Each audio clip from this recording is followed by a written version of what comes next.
उत्तराखंड राज्य के चंपावत जिला से कुछ ही दूरी पर बसा स्वाला गांव आज भी रहस्य और डर की कहानी कहता है। कभी यहाँ जीवन की चहल पहल थी, खेतों में हरियाली थी और शाम होते ही घरों से दियों की रोशनी झिलमिलाती थी। लेकिन 63 साल पहले घटी एक घटना ने सब कुछ बदल दिया।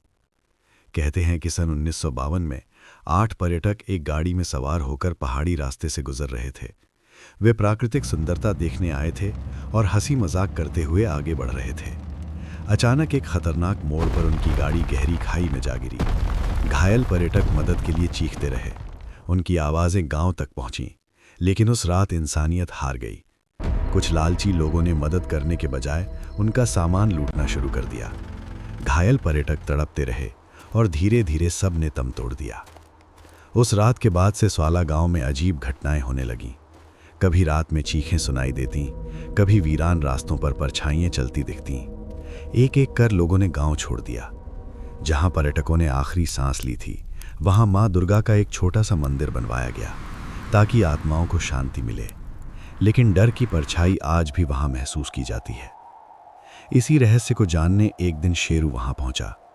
शेरू, शेर जैसे चेहरे वाला, साहसी दिल का मालिक, सुनहरी आंखें, मजबूत कदकाठी और भीतर से न्याय की आग। लोगों ने उसे चेतावनी दी, वहां मत जाओ, वहां आत्माएं भटकती हैं। लेकिन शेरू का जवाब साफ था, अगर आत्माएं बेचैन हैं तो उन्हें शांति दिलानी होगी। रात का समय था। ठंडी हवा सूने घरों की टूटी खिड़कियों से सीटी बजाती हुई गुजर रही थी।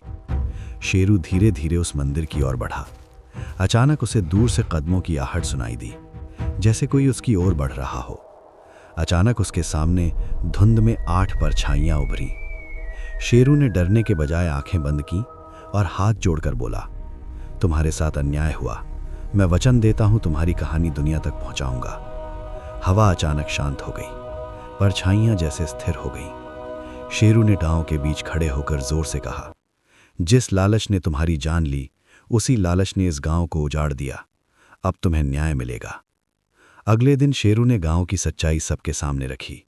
लोगों को उनके पूर्वजों की गलती का एहसास कराया। गांव के पास एक स्मारक बनवाया गया और हर साल उन पर्यटकों की याद में दीप जलाए जाने लगे। कहते हैं उस दिन के बाद से स्वाला गांव में चीखें सुनाई देना बंद हो गईं। अब भी वो गांव वीरान है, लेकिन डर की जगह एक सम्मान की भावना है।